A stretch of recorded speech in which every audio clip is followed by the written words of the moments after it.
Hello student, welcome back to my channel Samrat Academy. Student, कल आप लोगों का एग्जाम है मेरे प्यारे बच्चों हिंदी का, और हिंदी के पेपर में मेरे प्यारे बच्चों निबंध लिखने के लिए देता ही देता है। तो मेरे प्यारे बच्चों, मैंने 4 निबंध आप लोगों को एक ही वीडियो में बताने जा रहा हूं, वो भी सरल शब्दों का प्रयोग कर। इतना आसान कोई भी आप लोगों को बताया नहीं होगा पूरे यूट्यूब चैनल पे। और मेरे प्यारे बच्चों, अगर ये 4 निबंध अगर आपको तैयार हैं, तो अगर आप क्लास 10th में हो तो 7 में 7 नंबर, अगर आप क्लास 12th में हो तो 9 में 9 नंबर बिल्कुल मेरे प्यारे बच्चों क्लियर है, कोई रोक नहीं सकता है। तो 4 निबंध में बताने वाला हूं। एक बेरोजगारी के कारण और निवारण पे, सबसे ज्यादा इंपॉर्टेंट है, हर साल आता है।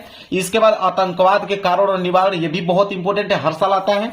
इसके बाद मेरा प्रिय कवि, ठीक है, मेरा प्रिय कवि, चाहे वो कवि का लिखिए या तो लेखक का पूछता है, तो मेरे प्रिय कवि गोस्वामी तुलसीदास पे मैं बताने जा रहा हूं। इसके बाद सबसे मोस्ट इंपोर्टेंट, पर्यावरण प्रदूषण की समस्या तथा समाधान। मेरे प्यारे बच्चों, मैं 4 आप लोगों को यहां पे निबंध बताने वाला हूं, वो भी बिल्कुल आसान शब्दों में, सरल शब्दों में। चलिए नोट कर लीजिए, और इतना यकीन दिला दूंगा कि वीडियो समाप्त होते होते आपके दिमाग में छप जाएगा ये सारे के सारे निबंध। चलिए पहला हम स्टार्ट करते हैं बेरोजगारी के कारण और निवारण पे।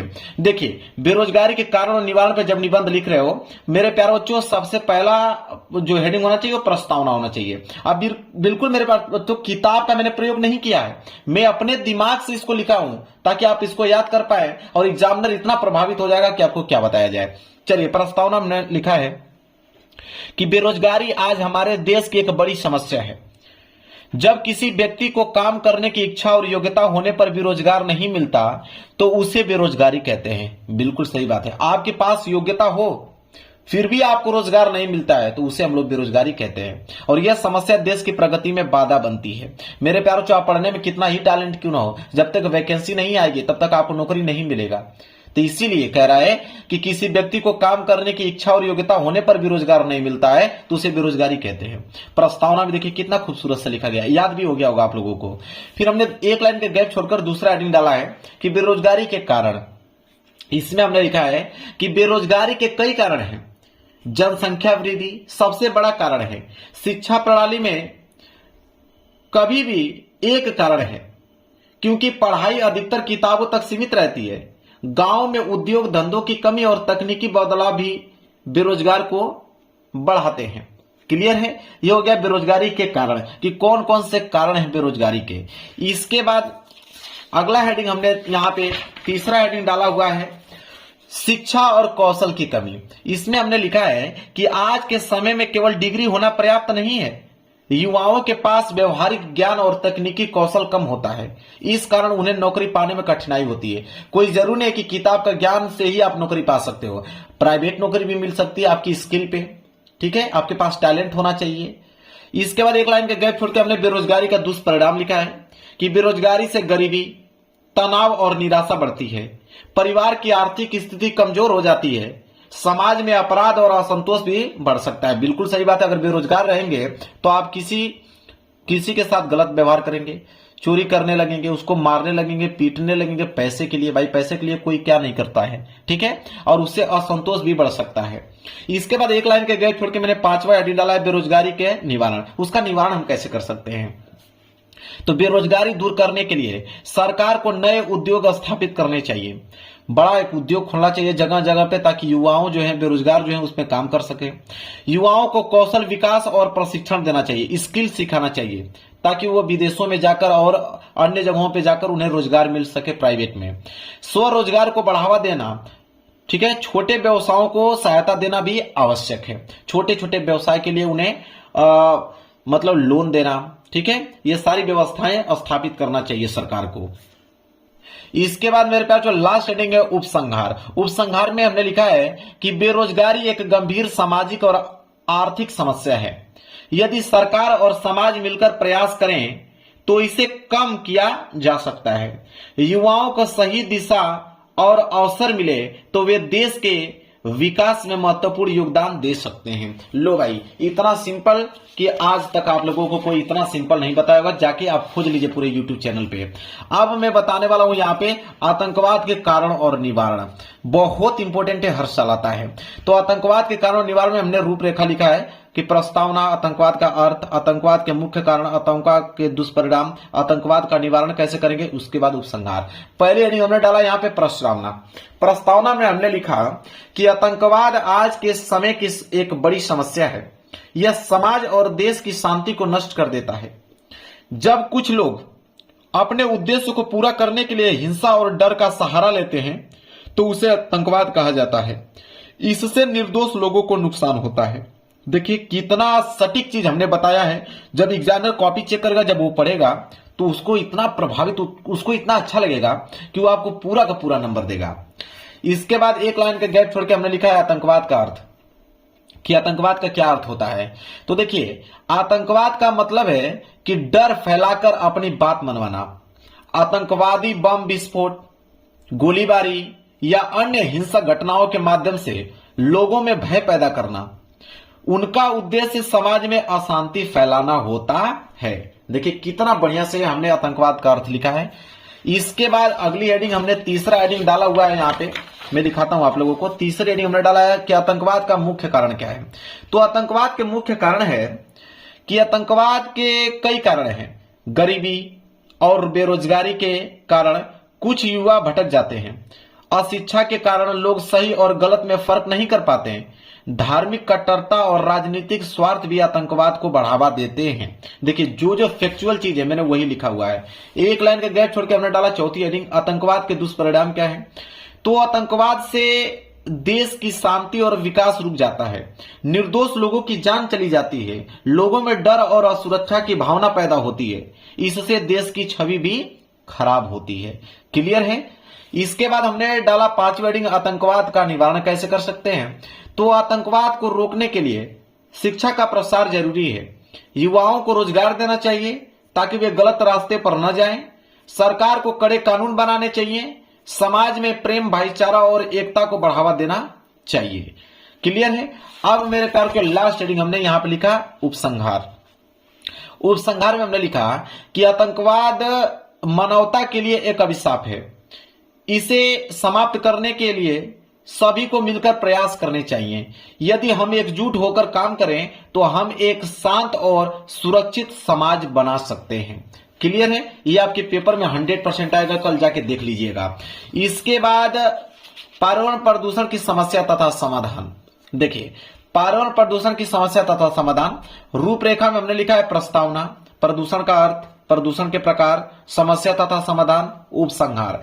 हमने प्रस्तावना में लिखा कि आजकल प्रदूषण की समस्या बहुत ज्यादा बढ़ रही है। इस समय हमारे सबसे बड़ी चुनौती पर्यावरण को बचाने का है, क्योंकि पानी, हवा, जंगल, मिट्टी आदि सब प्रदूषित हो चुका है। यदि हमने इस असंतुलन को दूर नहीं किया तो मानव जीवन वाय हो जाएगा। वाय का मतलब नष्ट हो जाएगा। पता नहीं मानव जीवन होगा भी या नहीं। इसके बाद एक लाइन का गैप छोड़ के मैंने डाला प्रदूषण का अर्थ। प्रदूषण का अर्थ क्या होता है कि बढ़ती जनसंख्या पर्यावरण के संतुलन को बिगाड़कर दूषित कर देती है। बढ़ती जनसंख्या पर्यावरण के संतुलन को बिगाड़कर दूषित कर देती है और यह गंदा वातावरण जीवनधारियों के लिए हानिकारक है। इसके बाद मेरे प्यारों जो अगला हेडिंग हमने डाला है इसमें प्रदूषण के प्रकार, कि मुख्य रूप से प्रदूषण 4 प्रकार के। कौन कौन से। पहला हमने डाला वायु प्रदूषण। इसमें हमने लिखा कि यह सबसे खतरनाक प्रदूषण है। वायु प्रदूषण का मुख्य कारण उद्योगों और वाहनों से निकलने वाला धुआं है। वायु प्रदूषण के कारण वायुमंडल में कार्बन डाइऑक्साइड की मात्रा बढ़ रही है। इससे पृथ्वी के ऊपर की ओजोन परत का सुरक्षा चक्र बुरी तरह से प्रभावित हो रहा है। इसके बाद हमने एक लाइन का गैप छोड़ के डाला जल प्रदूषण। चलिए जानते हैं जल प्रदूषण क्या होता है। तो उद्योगों और घरों से निकलता हुआ कचरा कई बार नदियों और अन्य जल स्रोतों में मिल जाता है, जिससे यह उन्हें प्रदूषित कर देता है। जल प्रदूषण के कारण अनेक बीमारियां पैदा होती है।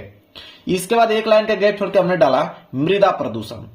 देखिए मिट्टी में होने वाले प्रदूषण को मृदा प्रदूषण कहते हैं और यह मुख्यतः खेती में अत्यधिक कीटनाशक का उपयोग करने से या ऐसे पदार्थ जिसे मृदा में नहीं होना चाहिए उसके मिलने पर होता है मृदा प्रदूषण।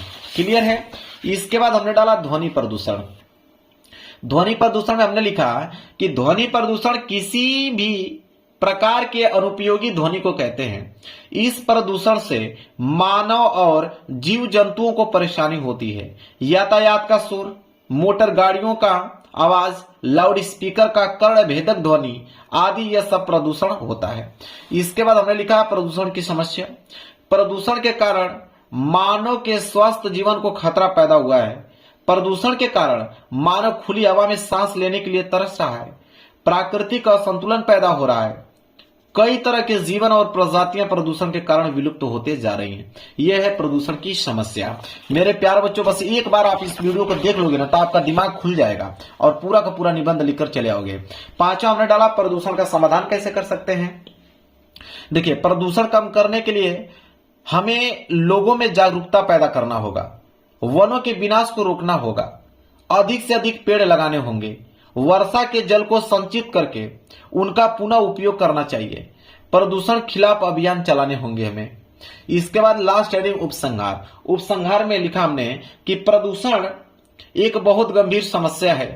प्रदूषण कम करने के लिए हर व्यक्ति को अपने स्तर पर प्रयास करने की आवश्यकता है। हमारा कर्तव्य है कि हम प्रदूषण के खिलाफ अपना योगदान देकर पर्यावरण की सुरक्षा करें। क्लियर है? चलिए अब लास्ट में आप लोगों को निबंध बताने वाला हूं, मेरे प्रिय कवि गोस्वामी तुलसीदास। ठीक है, इसमें हमने पहला लिखा प्रस्तावना कि हिंदी साहित्य में अनेक महान कवि हुए जिन्होंने अपने लेखन में समाज को नई दिशा दी। उन महान कवियों में गोस्वामी तुलसीदास जी का नाम बहुत सम्मान के साथ लिया जाता है। वे मेरे प्रिय कवि हैं क्योंकि उनकी रचनाएं भक्ति, ज्ञान और आदर्श जीवन का संदेश देती है। हमने दूसरा लिखा जीवन परिचय उनका कि तुलसीदास का जन्म जो है लगभग 1532 ईस्वी में उत्तर प्रदेश के राजापुर चित्रकूट में हुआ था। बचपन में ही उनके माता पिता का देहांत हो गया। उन्होंने अनेक कठिनाइयों का सामना किया, परंतु उनका विश्वास भगवान राम में अटूट रहा। ठीक है, फिर तीसरा प्रमुख रचनाएं में तुलसीदास जी की सबसे प्रसिद्ध रचनाएं रामचरितमानस है। यह ग्रंथ भगवान राम के जीवन पर आधारित है। इसके अलावा उन्होंने हनुमान चालीसा, विनय पत्रिका, कवितावली और दोहावली जैसे महान रचनाएं भी लिखी। उनकी रचनाएं आज भी घर घर में पढ़ी जाती हैं।